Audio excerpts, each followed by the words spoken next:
Le iba a pedir que se sienten en este ladito, por favor, ya, para no gritar. Amén. Gracias, mis hermanos. Gracias. Que el Señor les bendiga. Amén. Amén. Amén. Amén. Bienvenidos, hermanos. En este día les corté el sándwich a los hermanos. No. ¿Ah? Sí. Yo le preguntaba a los hermanos, le decía perder el fin de semana largo, le dije yo, ¿por qué no suspendí? No, me decían si queríamos venir. Sí, los que estaban ahí obligados en las transmisiones, me dijeron no, si lo tenían planificado. Así que, pero decíamos, si no llega nadie, no grabamos, nos vamos nomás, le decía yo. Pero gracias al Señor por la disposición y el deseo de ustedes de estar ahí escudriñando en la palabra del Señor. Amén. Voy a leer primero lo que vamos a avanzar hoy día, que es en el segundo capítulo ya de la segunda carta a los tesalonicenses. Hermano Gino, no me marca. ¿Ahora? Ahí sí. El capítulo 2, desde el verso 1 hasta el verso 5. Ahora ya, les decía yo el jueves pasado, vamos a entrar derechamente a lo que Pablo quería, la razón por la que le está escribiendo. Se tiró un capítulo así, dando como rodeos, así, hablando de la oración, de estimularse, de soportar el sufrimiento. Pero ahora, desde este versículo 1, comienza a hablar la razón por la cual él está escribiendo esta carta. Amén. Dice así, los primeros 5 versículos. Pero con respecto a la venida de nuestro Señor Jesucristo y nuestra reunión con Él, algo hice mal, ahí, ya. Y nuestra reunión con Él, os rogamos, hermanos, que no os dejéis mover fácilmente de vuestro modo de pensar, ni os conturbéis ni por espíritu, ni por palabra, ni por carta, como si fuera nuestra, en el sentido que el día del Señor está cerca. Nadie os engañe en ninguna manera, porque no vendrá sin que antes venga la apostasía y se manifieste el hombre de pecado, el hijo de perdición, el cual se opone y se levanta contra todo lo que se llama Dios o es objeto de culto, tanto que se sienta en el templo de Dios como Dios, haciéndose pasar por Dios. ¿No os acordáis que cuando yo estaba todavía con vosotros os decía esto? Amén. Vamos a orar al Señor. Padre, en el nombre de Jesús, Señor, gracias por la bendición que usted nos da, el permitirnos reunirnos para escudriñar su palabra. Sé que usted tiene el control de todas las cosas y yo ruego que su soberanía se manifieste en cada palabra, en cada enseñanza, Señor, que podamos tener, en cada aporte que hagan los hermanos, Señor, de lo que estamos enseñando. Yo ruego que usted, Señor, haga su obra y en estos minutos, Señor, podamos escudriñar su palabra en el nombre de Jesucristo. Amén y amén. ¿Sabe? Pablo va a comenzar a aclarar algunos conceptos que estaban medios distorsionados por algunos falsos maestros y falsos hermanos que transmitían algunas palabras como si fueran de Pablo, ¿ya? Y aquí ya están pirateando las cosas, ¿ya? Falsificando algunas cosas. Y Pablo, ya entrando en este tema, les dice, pero con respecto a la venida de nuestro Señor Jesucristo y nuestra reunión con Él, os rogamos, hermanos. Y aquí ya les está diciendo, en la NTV dice, ahora, amados hermanos, aclaremos algunos aspectos sobre la venida de nuestro Señor Jesucristo y cómo seremos reunidos para encontrarnos con Él, ¿ya? Lo primero, Pablo les está diciendo ya que está viendo que hay un problema.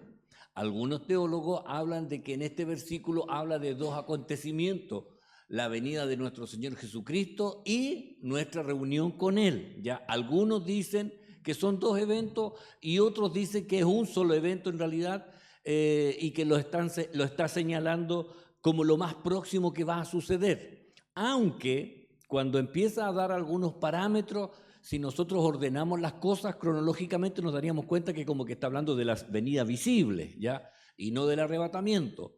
Pero esto queda en la intención de Pablo y respecto a lo que estaban enseñando los falsos maestros. Por eso que cuando introduce ahora el tema principal de esta segunda carta,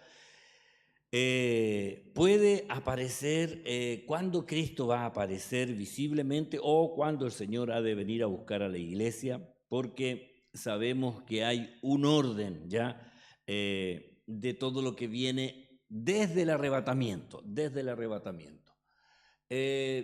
en Primera de Tesalonicenses dice más o menos cuando habla del arrebatamiento: luego nosotros los que vivimos, los que hayamos quedado, seremos arrebatados juntamente con ellos en las nubes para recibir al Señor en el aire, y así estaremos siempre con el Señor. Y esto lo dijo en la primera carta, ¿ya? Ahora, obviamente no es lo único que les dijo a ellos, porque esto es lo que él escribe nomás. Recuerde que esta carta es la primera, Tesalonicenses es la primera carta que prácticamente Pablo escribe.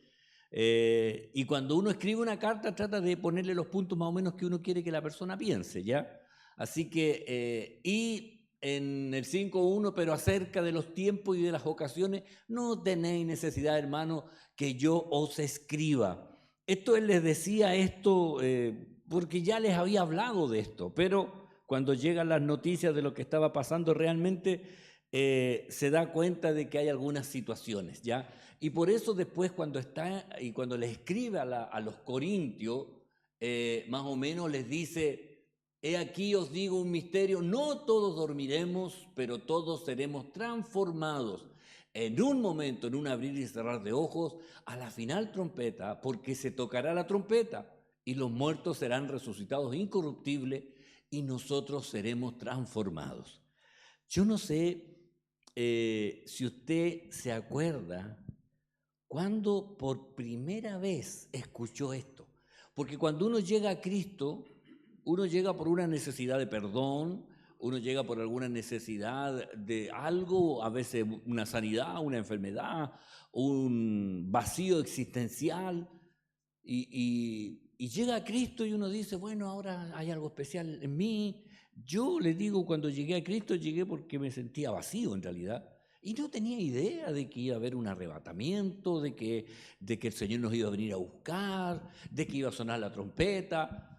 Yo no sabía nada de eso. Y yo recuerdo que de repente en la iglesia empecé a escuchar esta palabra, el rapto de la iglesia.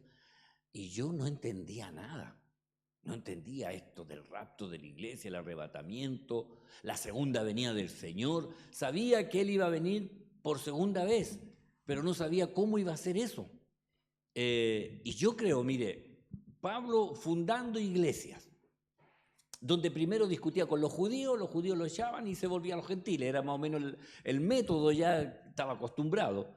Y el Señor a él le reveló estas cosas, le mostró. Y entonces él tenía que tratar de explicarlo a la iglesia nueva y decirle las cosas que iban a suceder. Recuerde que en la carta a los Corintios, él en una parte dice que conocía a un hombre que había sido arrebatado y que estuvo en el tercer cielo, y que habían cosas que ni siquiera podía expresar, no tenía palabras para decir lo que vio. Y ahora, dentro de lo que él funda la iglesia, porque pone los fundamentos respecto al perdón, a la salvación, al arrepentimiento, al nuevo nacimiento, a la nueva vida en Cristo y a la esperanza que viene, a la esperanza bienaventurada, la vida eterna. Y cuando empieza, les digo un misterio: no todos dormiremos, no todos vamos a morir, le dice. No todos vamos a morir, pero todos vamos a ser transformados. Y ahí digo yo, para los nuevos cristianos, ¿cómo es esto? A ver.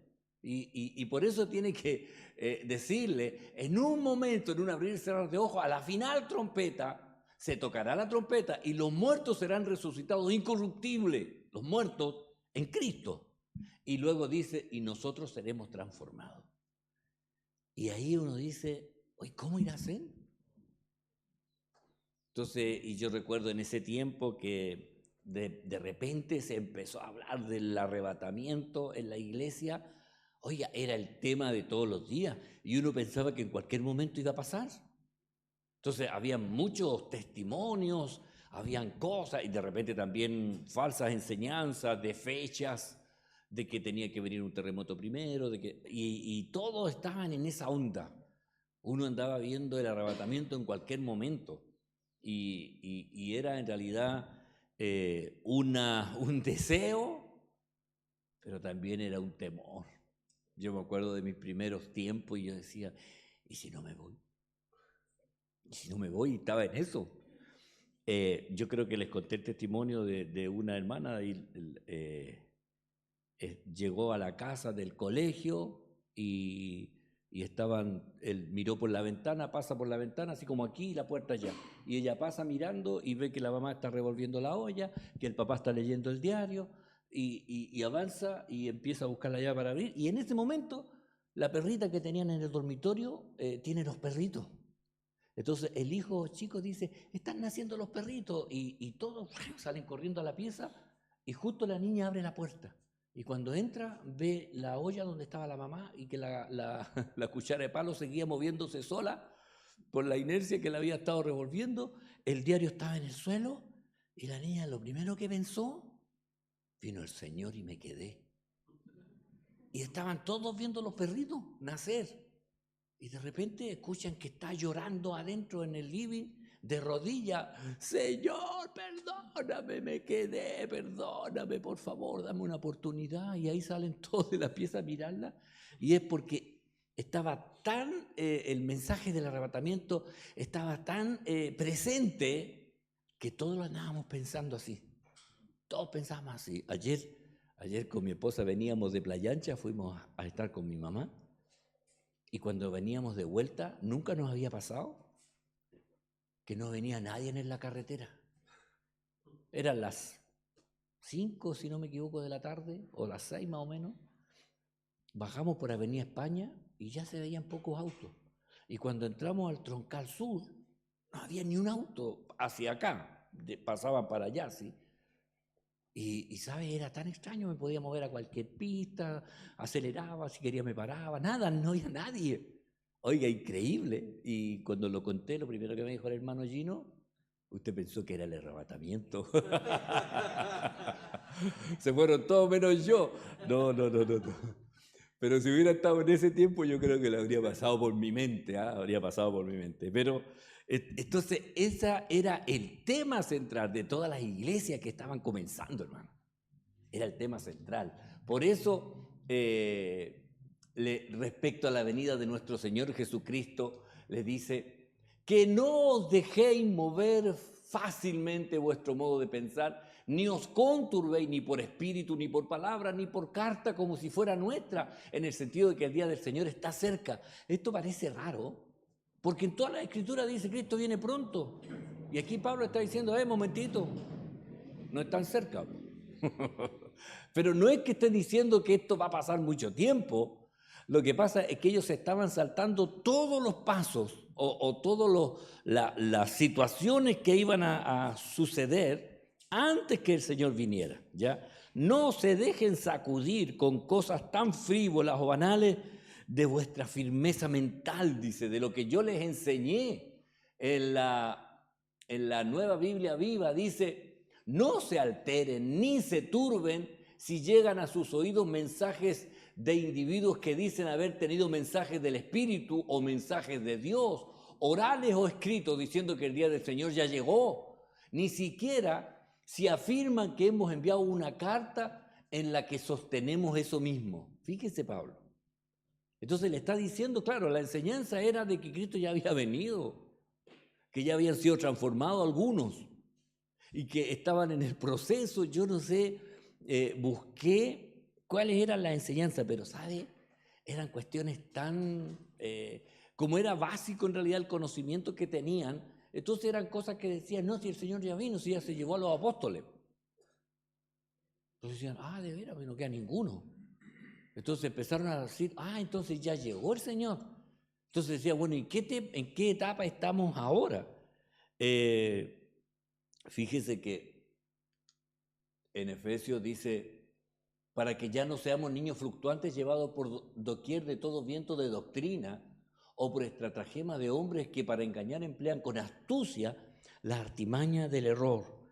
Lo que Pablo dice en el contexto en realidad les dice, no se dejen sacudir con las cosas que les están contando, ni se dejen agitar emocionalmente ni intelectualmente.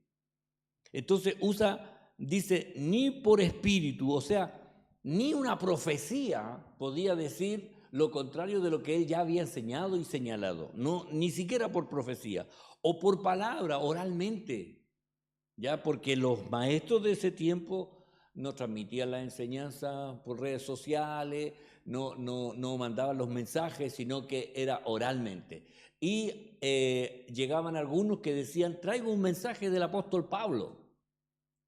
Entonces, y decía, Pablo allá en la otra iglesia ya está enseñando que el Señor ya vino, se llevó a los apóstoles y ahora está en el proceso y cada uno de nosotros. Entonces, ni por palabra, ni por carta falsificada, porque traían cartas como que era Pablo el que estaba enseñando eso.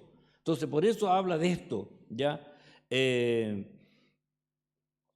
Fíjese que Pablo dice que se desviaron de la verdad diciendo que la resurrección ya se efectuó y trastornan la fe de algunos. Entonces, eso era lo que estaban diciendo. Ya pasó la resurrección. Se fueron todos los apóstoles. Ya los resucitó. Los creyentes ya resucitaron. Entonces, ahora nosotros seguimos acá. Ya esto era algo que estaba dañando la fe de algunos, pero no le quita el sentido de que la venida del Señor era inminente en ese tiempo, pero sí le está diciendo que esto va a suceder pronto, pero no debían abandonar sus obligaciones.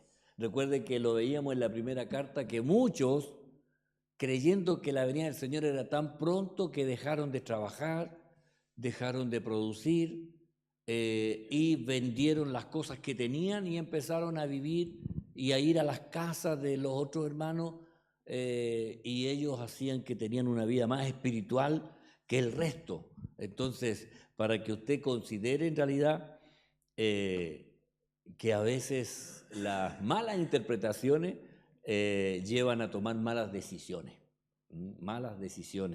Entonces, esta advertencia de Pablo es para que ellos no se dejen llevar ni por cosas emocionales ni por cosas intelectuales. A veces es fácil tocar las emociones de las personas. Hay gente que sabe hacer eso. Hay gente hábil en eso, que llegan a la emoción, a la fibra y pueden hacer hasta llorar, ¿ya? Yo busqué ahí en Google ahí historias que hacen llorar. Busqué y me salió ¿cómo se llama? Un animador de un matinal, Fuentes, que en algún episodio contó historia y a todos los tenía metidos con la historia y casi llorando, y después salía con un chiste al final y cambiaba todo. No recuerdo ahora cómo era la historia porque me puse a escucharlo, pero en realidad, ¿cómo era? No me acuerdo. Sí, me acordé ahora. Empezó a contar la historia de que estaba en el banco, creo, en la farmacia, perdón, y y había una abuelita atrás de él, entonces él se acercó para decirle, abuelita, usted... No, y se quedó la abuelita con él, y gracias, yo a usted lo conozco, sí, pero yo voy a comprar los medicamentos, pero si usted quiere pase usted y yo le doy el lado. Y el de la farmacia miró y él le hizo la seña que la atendiera y la abuelita fue a atenderse. Y la abuelita muy cariñosa se reía con el farmacéutico y después le hizo seña a él y él le hizo así. Y la abuelita tomó las cosas y se fue, pues, y el farmacéutico, después llega donde el farmacéutico y todos los que estaban ahí, tú dices, oh, y le dicen que eres bueno, que bien que trataste a esa abuelita, no, sí, hay que ayudarla. Dijo, yo también pensé eso, y llega donde al mesón y le dice, yo iba a comprar, ¿qué? 2 o 3 cosas, y cuando le dice la cuenta, 45.000 pesos. Y él le dijo, ¿es tan caro los remedios? No, dijo, porque tu mamá me dijo que tú le ibas a pagar los medicamentos. Y ahí la historia decía, pero ¿cómo? Dijo, sí, era una estafadora y me hizo pasar por su hijo y le tuve que pagar todo y se fue la abuelita y los había todo eso casi llorar. Y después dijo, no, si era una broma. Entonces, cualquiera puede hacer que las personas se involucren en una historia y emocionalmente los hace llorar. Y hay predicadores que usan este sistema para hacer que las personas se emocionen más que poner convicciones, ¿ya? Así que hay que tener cuidado porque a veces uno escucha a personas que lo hacen así, ¿ah? Así que nadie os engañe en ninguna manera, porque no vendrá. Y aquí Pablo comienza a poner orden. Primero tiene que pasar esto, le dice. No vendrá sin que antes venga la apostasía. Luego dice, y se manifiesta el hombre de pecado, el hijo de perdición. Entonces, le dice, cuidado, tiene que pasar esto primero. La Dios habla hoy y dice, no se dejen engañar en ninguna manera, pues antes de aquel día tiene que venir la rebelión contra Dios, cuando aparecerá el hombre malvado, el que está condenado a la perdición, ¿ya? Aquí ya Pablo hace esta advertencia de lo que va a pasar, ¿ya? Refiriéndose ahora a los tiempos finales. Mire, en Mateo 24 dice, respondiendo Jesús le dijo, mirad que nadie os engañe, porque vendrán muchos en mi nombre diciendo yo soy el Cristo, y a muchos engañarán. Entonces, debemos entender, el anticristo va a aparecer. Antes que aparezca el anticristo, la iglesia se va a ir. La iglesia no va a estar con el anticristo, ¿ya? Ojo con eso. Entonces, por eso tenemos que tener en consideración que tiene que pasar esta secuencia, ¿ya? Tiene que pasar esta secuencia. En Primera de Timoteo dice, pero el Espíritu dice claramente que en los postreros tiempos algunos apostatarán de la fe, escuchando espíritus engañadores y a doctrinas de demonios, ¿ya? Escuchando espíritus engañadores. Y aquí comienza a hablar de estos eventos, ¿ya? Primero la apostasía, y segundo la manifestación del hombre de pecado, el hijo de perdición. Esto va a pasar. Ahora, no sabemos en qué momento. Recuerde que más adelante vamos a ver cuando dice se va a manifestar, dice, pero hay alguien que lo impida ahora que se manifieste, ¿ya? Y algunos ya interpretan que es la presencia de la iglesia en medio del mundo que está frenando la corrupción en realidad, o la inmoralidad. Ahora, ¿cómo está la corrupción y la inmoralidad? Disparado. Parece que la iglesia no lo está haciendo bien. Pero cuando la iglesia sea quitada, va a venir un desenfreno. Y ahí este hombre de pecado, el hijo de perdición, va a tomar el control de la humanidad. Vamos a seguir viendo, porque, mire, Daniel 7, 8 y 24 dice, esta es la visión de Daniel, ¿ya? Y para esto uno debe mirar Daniel, y esto también apunta al Apocalipsis, ¿ya? Dice, mientras yo contemplaba los cuernos, he aquí, otro cuerno pequeño salía entre ellos, y delante de él fueron arrancados 3 cuernos de los primeros, y aquí este cuerno tenía ojos como de hombre, y una boca que hablaba grandes cosas, o sea, buen mensaje, ¿eh? Y los 10 cuernos significan que de aquel reino se levantarán 10 reyes y tras ellos se levantará otro, el cual será diferente de los primeros y a los 3 reyes derribará. Oiga, algunos interpretan como una organización mundial. En algún tiempo atrás decían que era la Unión Europea. Otros decían que era la Comunidad de los Estados Americanos. Otros decían que era la ONU en algún tiempo, ¿ya? Pero en realidad son personas poderosas. No sé si serán presidentes, porque ahora en realidad un presidente no es tan poderoso como otros que tienen empresas y más poder económico, ¿ya? Pero sí, cuando habla de cuerno, ¿ya? Está hablando de alguien que tiene poder, ¿ya? Por eso dice un cuerno pequeño, va a salir de esos 10, habla cosas, ¿cómo dice? Grandes cosas, ¿ya? Habla grandes cosas y tiene ojos como de hombre.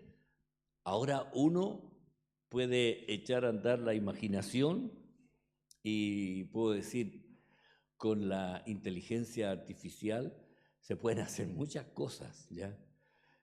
Hace poco veía una imagen de una persona que estaba hablando y no estaba ahí. Y no estaba ahí.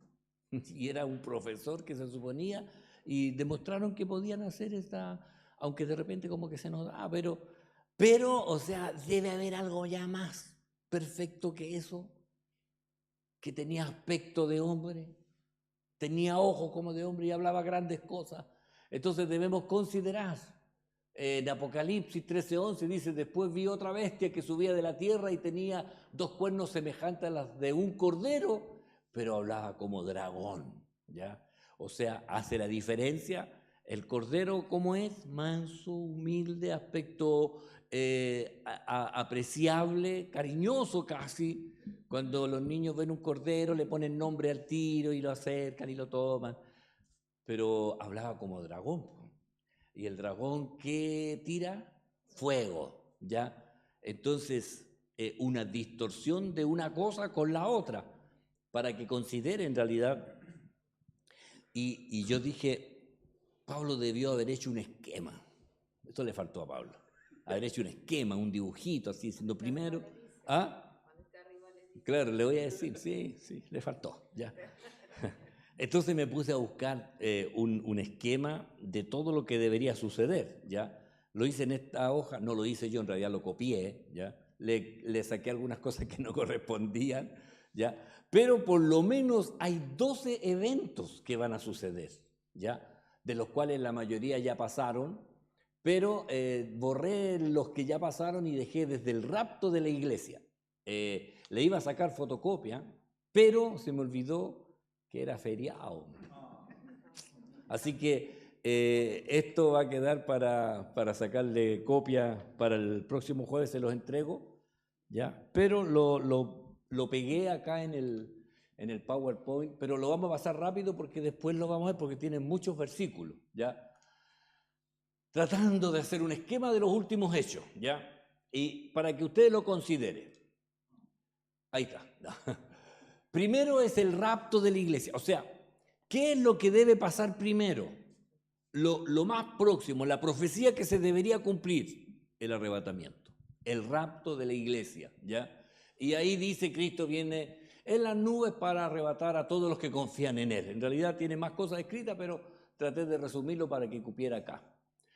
Luego de eso, el ascenso del anticristo. ¿Por qué? Porque en Apocalipsis, en el capítulo 3, sí, al final, en el 4:1, ya aparece cuando el Señor le dice a Juan, sube acá, y después de allí empiezan una cantidad de acontecimientos, y los primeros que aparecen son los caballos del Apocalipsis. El primer caballo es un caballo blanco. El que lo montaba, dice, tenía arco, pero no tenía flechas, creo, y es una imitación de Cristo. Es una imitación de Cristo porque después en los capítulos finales aparece el caballo blanco y el que lo montaba era el fiel y verdadero, el que con justicia juzga y pelea, en su frente trae una diadema, en su muslo tiene la palabra fiel y verdadero. Entonces ahí es Cristo, pero este que aparece en el capítulo, voy a tratar de ordenarlo con el Apocalipsis, ¿ya? Las iglesias, el capítulo 4, las cosas que han de suceder, le dice a Juan, sube acá, después de esto miré y aquí una puerta abierta en el cielo y la primera voz que oí como de trompeta hablaba conmigo, dijo, sube acá y te mostraré las cosas que sucederán después de estas. ¿Después de cuáles? Después de todo lo que sucede con las iglesias. Recuerde que antes del capítulo 4 está el capítulo 2 y 3, donde están las cartas a las iglesias, ¿ya? Sí, iba a ir para allá. Porque después viene un preludio, ¿ya?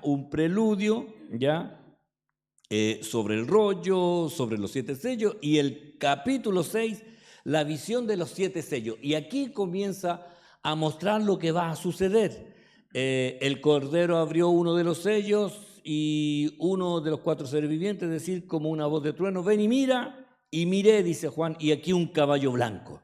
Y el que lo montaba tenía un arco y le fue dado una corona y salió venciendo para vencer, así nomás. Y salió venciendo para vencer. ¿Por qué? Porque ni siquiera van a pelear contra el anticristo, o sea, todos le van a creer. La mayoría de los judíos va a creer que él es el Mesías. Lo van a aceptar. La gente, los gentiles, obviamente, si va a llegar alguien que les va a solucionar a todo el problema, claro que va a ser bien recibido. Hay países que están en una crisis económica brutal, entonces si llega alguien con un poder económico capaz de decirle a un país completo, no se preocupen, yo pago la deuda, o sea, bienvenido sea. Y si se sujetan a él, se van a sujetar a él. Entonces, para que usted considere el rapto de la iglesia, la aparición del anticristo, la gran tribulación. La gran tribulación. Y aquí comienza este periodo de la gran tribulación donde al principio la mitad de la gran tribulación es pura paz, tranquilidad, todo bien. Y en medio de la gran tribulación comienzan ya los primeros problemas. Aquí aparece la batalla de Gog y Magog, algunos la tiran más atrás, pero aquí la puse ahí para diferenciarla con la batalla del Armagedón, que es al final, ¿ya?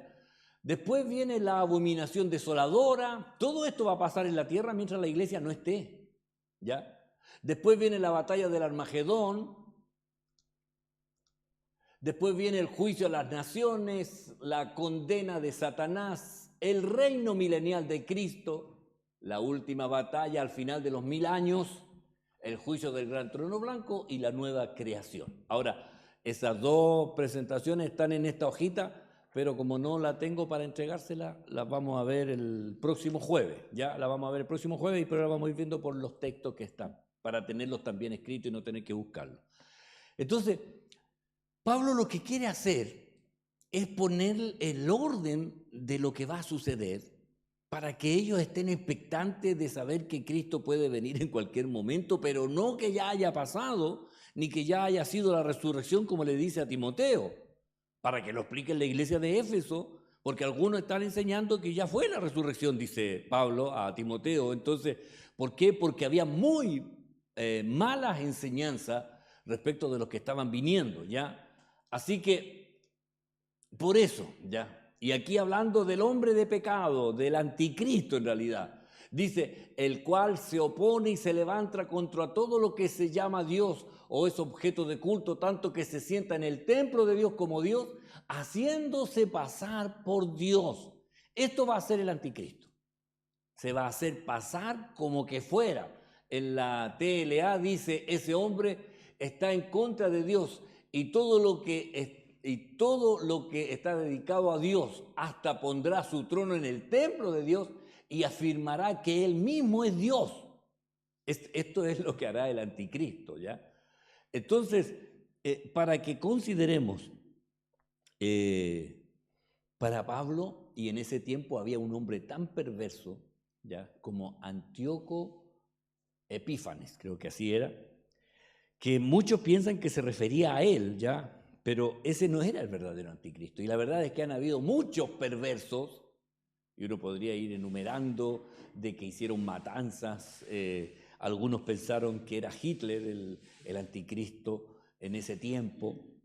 Pero tenemos que considerar que la palabra del Señor tiene bien preciso todo lo que va a suceder. Mire, aquí cuando Daniel lo describe, dice, y el rey hará su voluntad y se ensorbecerá y se engrandecerá sobre todo Dios y contra el Dios de los dioses hablará maravillas y prosperará hasta que sea consumada la ira, porque lo determinado se cumplirá. Del Dios de sus padres no hará caso, ni del amor de las mujeres, ni respetará a Dios alguno, porque sobre todo se engrandecerá. Así lo describe Daniel. Y unos dicen, bueno, va a ser judío porque no va a respetar el Dios de sus padres, va a ser gay porque no amará a las mujeres. Así algunos lo van analizando. La verdad es que no sé en realidad si es así como lo dicen fácilmente, ¿ya? Lo que sí es claro que se opone a Cristo, ¿ya? Se opone a Cristo. En Primera de Juan dice, hijito, ya es el último tiempo y según vosotros oíste que el anticristo viene, así ahora han surgido muchos anticristos. Por esto conocemos que es el último tiempo. Fíjese que Juan ya está hablando de dos que se levantaban, que parecían que eran, se han levantado muchos.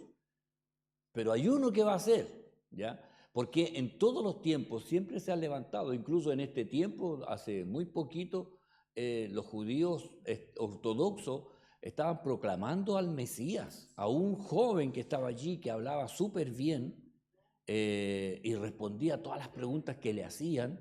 Entonces, y muchos de ellos decían que ese era el Mesías enviado.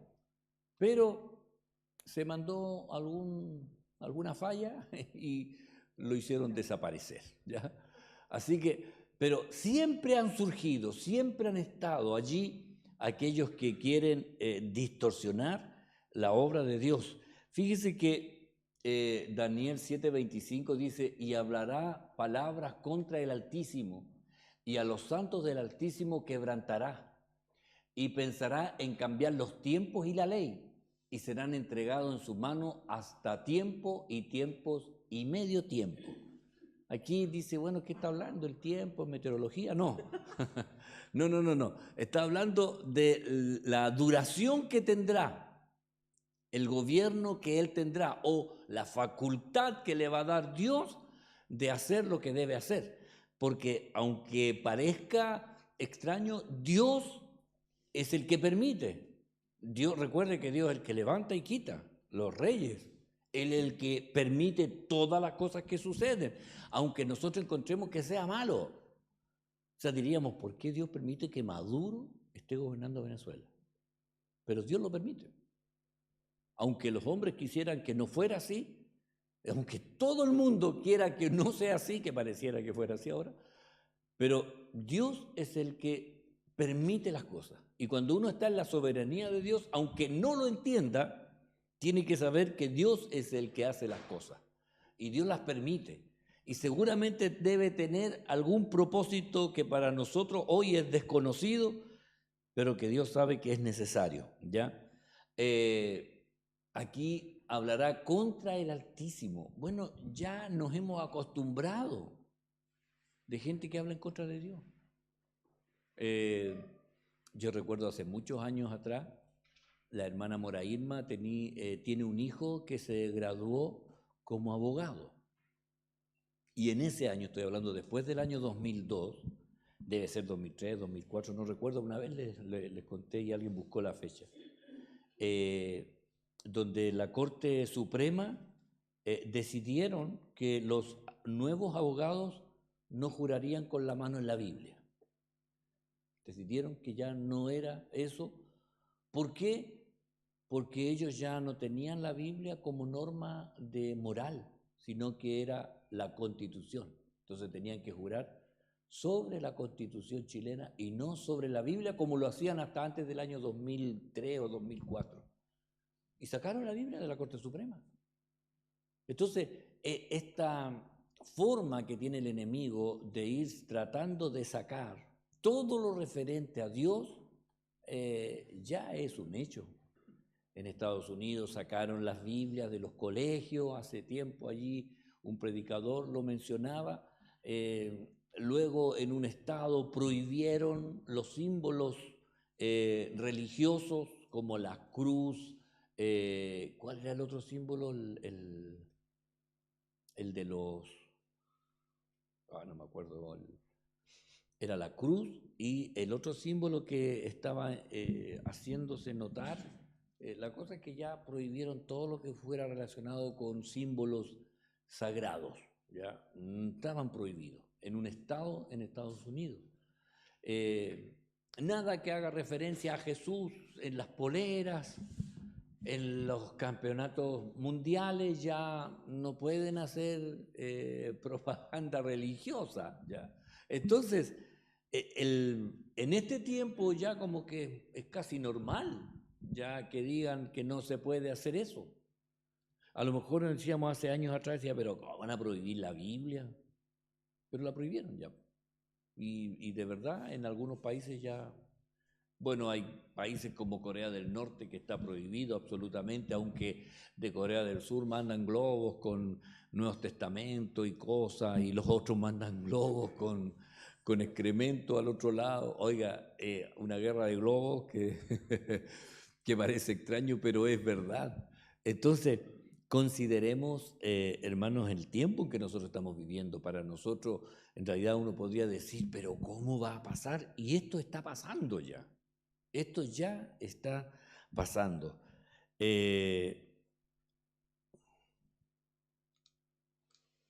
Dice, ¿no os acordáis que cuando yo estaba todavía con vosotros os decía esto?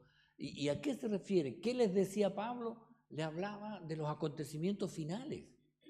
Él lo habló. Entonces, claro, en las cartas aparecen como 2 o 3 versículos que hablan del arrebatamiento, pero él seguramente lo hizo más de una vez. La Dios habla hoy, dice, ¿no recuerdan que yo les hablaba de esto cuando estaba con ustedes? ¿No se acuerdan? Entonces es como el maestro de la escuela dominical que al domingo siguiente le dice, a ver, ¿qué le enseñé el domingo pasado? ¿De qué hablamos? Y los alumnos empiezan a mirar para el cielo así diciendo, oye, ¿de qué lo que era? ¿De qué? Y oiga, y yo quiero decirle que es verdad, y no se sienta culpable, porque yo todas las mañanas que hago el devocional, trato de pensar, ¿qué escribí ayer?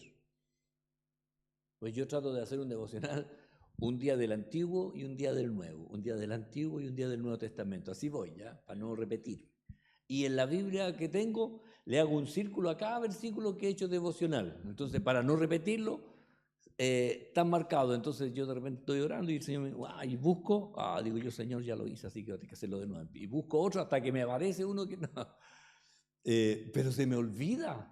Y yo lo escribí en la mañana, entre las 8 y las 9 de la mañana, escribí todo eso y se me olvida. ¿Y qué hago? Tengo que mirarlo. Digo yo, de veras.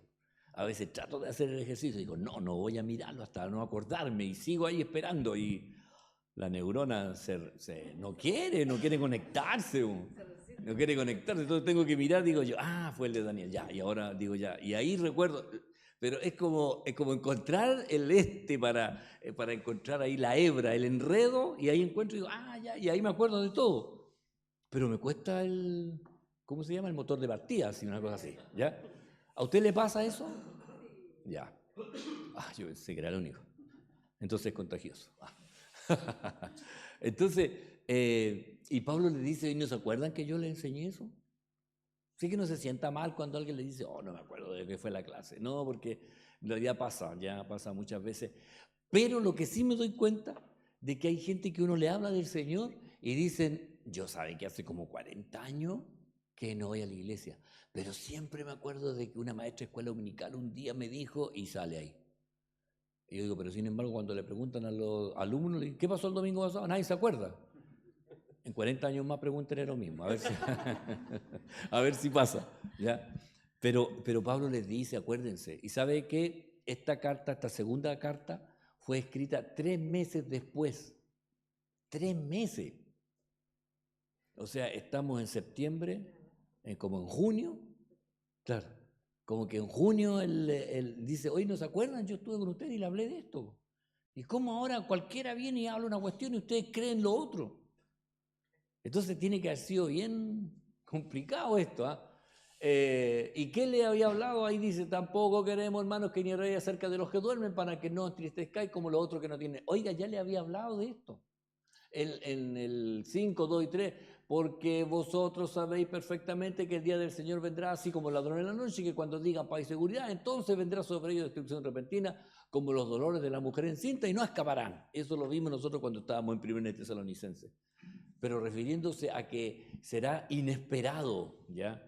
Como ladrón en la noche, o sea, en forma inesperada. Nunca el ladrón avisa, voy a ir mañana, ¿ya? Voy a ir mañana en la tarde, así que por cierto. No. Considérelo. Entonces, y solamente el Espíritu Santo puede hacer que nosotros realmente retengamos las palabras que son necesarias en este tiempo. El Espíritu Santo, el único que puede hacerlo. Porque uno puede decir, yo voy a tratar de memorizar. En el año cuando me convirtió, un hermano, Juan Tapia, predicó de Apocalipsis capítulo 1. Y debo decirle que él dijo todo el capítulo 1 de memoria. Todo lo dijo de memoria, sin la Biblia, ¿ya? Y empezó la revelación de Jesucristo, empezó a hablar, y yo con la Biblia, y él, y ¿sabe qué? Hablando ahí en la iglesia se paseaba y lo dijo todo hasta son las 7, qué sé yo. Y yo cuando dije, oh, yo voy a hacer eso un día, todavía no puedo. Ah, claro. Pero, ¿sabe? Pero me ha pasado que de repente yo estoy predicando y me vienen versículos que no están en el bosquejo, que ni había pensado, y me vienen. Entonces es cuando el Espíritu Santo sabe que es necesario que usted lo recuerde, lo va a recordar. Pero no por vanagloria propia. Lo memoricé, ¿me entiende? Sino que cuando el Señor sabe, y cuando a veces usted puede estar conversando con alguien y hablándole de Cristo, le llegan versículos, o le llega una frase, o le llega una palabra, y uno la dice y es la que quebranta, y es la que llega. Pero eso es necesario, para eso es necesario tener comunión con el Señor.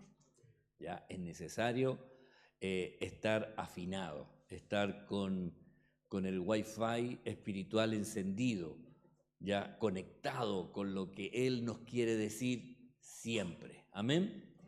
¿Alguna pregunta? ¿Alguna acotación? ¿Alguien quiera decir algo más? ¿Dónde está su hermano?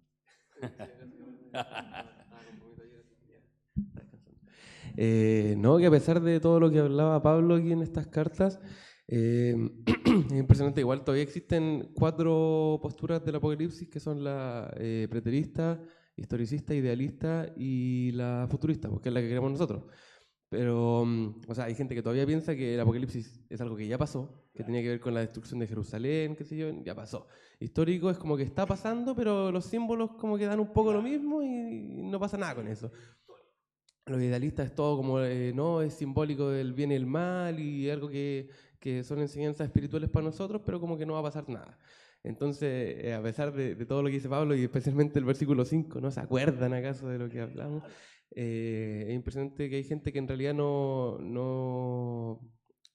tiene un miramiento correcto del futuro ni del apocalipsis, que finalmente es algo fundamental para nosotros. Obviamente nosotros no le tenemos miedo al Apocalipsis como mucha gente que no lo lee, no lo entiende y le tiene miedo, sino por el contrario a nosotros nos insta a predicar, a estar nosotros preparados, a buscar que otros se preparen para la venida del Señor y que puedan encontrarlo a Él cuando vuelva.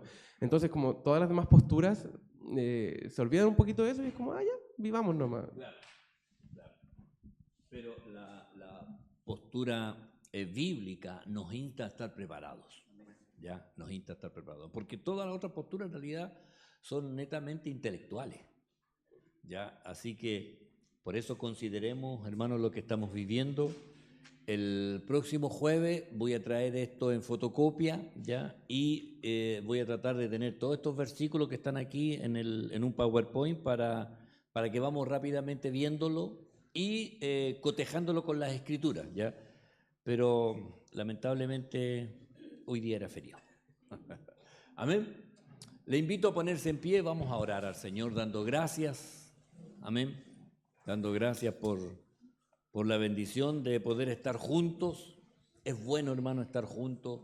Es bueno escucharnos, vernos. Sé que hay familias que están pasando por situaciones difíciles, pero que como que están saliendo ya. Y así lo veo en varios hermanos que me han estado escribiendo, pero yo debo decirle, tenemos que seguir preparados, atentos. El Señor viene pronto. Amén. Vamos a orar. Padre, en el nombre de Jesús, en esta hora, Señor, nosotros le bendecimos a usted y le damos gracias. Yo ruego que sea su bendición, Señor, sobre cada vida. Ponemos en oración a todos los hermanos que están pasando dificultades de salud, Señor, dificultades en los hogares, y queremos que sea usted, Señor, el que haga misericordia, trayendo sanidad, Señor, sobre cada uno de ellos. Señor, oramos por este fin de semana largo, para que, Señor, usted tenga misericordia de todos aquellos que a veces caen en desenfreno, Señor, de este tiempo, mas yo ruego que usted tenga misericordia de aquellos que no le conocen también. Padre, gracias le damos. A usted le doy toda honra, gloria y alabanza, y acompáñenos en el retorno a nuestros hogares. Gracias, Señor, en el nombre de Jesucristo. Amén y amén. Amén. Que el Señor les bendiga. Amén.